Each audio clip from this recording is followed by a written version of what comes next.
ৰাভা হাছঙৰ নিৰ্বাচনত বিজেপিয়ে ধৰিছে টুপি লুঙি দাড়িত। গোৱালপাৰাৰ কথা ক'লে অকল টুপিহে চিন্তাত পৰে, দাড়ি চোক মানে চিন্তাত পৰে। কংগ্ৰেছ লাগিছে টংকেশ্বৰ ৰাভাৰ লিগেচি। আত্মবিশ্বাসী টংকেশ্বৰে আকৌ শপত গ্ৰহণলৈ মাতিছে বৈৰী কংগ্ৰেছক। ৰাভা হাছং স্বায়ত্তশাসিত পৰিষদৰ নিৰ্বাচনলৈ মাজত মাত্ৰ 5টা দিন।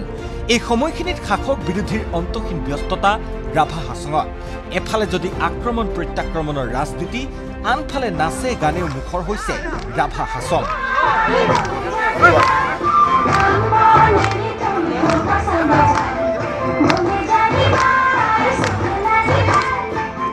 এয়া বুধবাৰৰ দৃশ্য।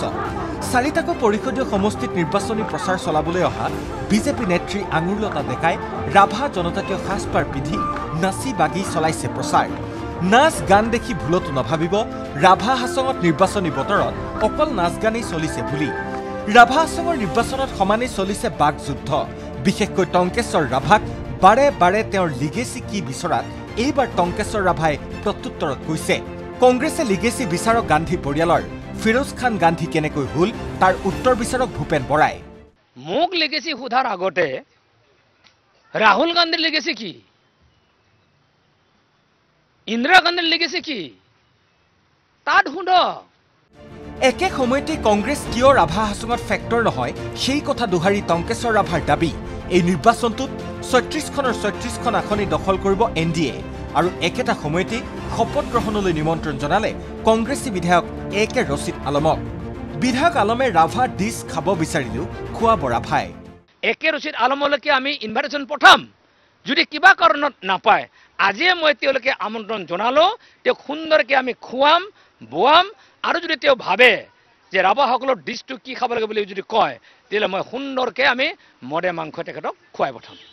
ইফালে যোৱা 2টা দিন নিৰ্বাচনী প্ৰচাৰ চলোৱা গোৱালপাৰাৰ অভিভাৱক মন্ত্ৰী অশোক সিংঘলে বৃহস্পতিবাৰে উত্তৰ দুধনৈত উজ্জ্বলা ব্ৰহ্মৰ হৈ প্ৰচাৰ চলাই পুনৰ ক'লে, গোৱালপাৰাৰ পৰিচয় সলনি কৰিছে জামাল, হুছেইন, আলী আদিয়ে।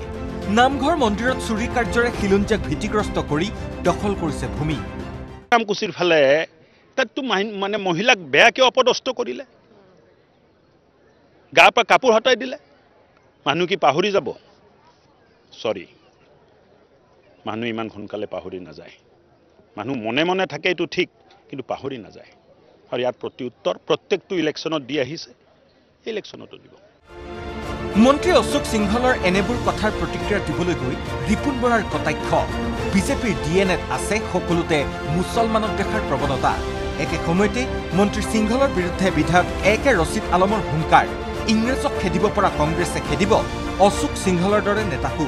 মানে মিয়া খতম কৰি দিম, মিয়া ৰাজনীতি নাই, মিয়া ফিনিছ কৰিম।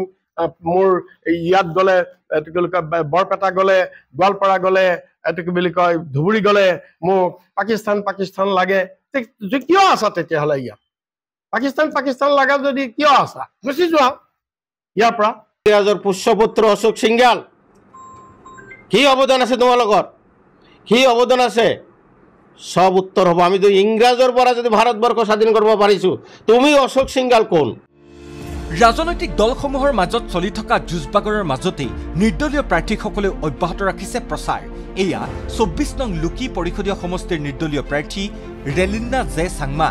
স্বামী প্ৰাক্তন কাৰ্যবাহী সদস্য ফ্ৰাইলিন আৰ মাৰাকৰ সৈতে মিলি প্ৰচাৰত ব্যস্ত নিৰ্দলীয় প্ৰাৰ্থীগৰাকী। দল প্ৰাৰ্থীৰ এনে এৰাব নোৱাৰা ব্যস্ততাৰ মাজত ভোটদানৰ বাবে সাজু হৈছে পৰিষদীয় এলেকাৰ ভোটাৰো।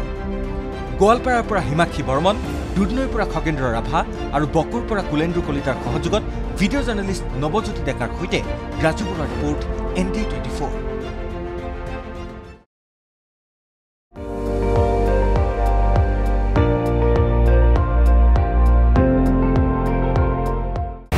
আপুনি চাই আছে ND24, সৰ্বশ্ৰেষ্ঠ নহয় সৰ্বোত্তমৰ দৌৰ।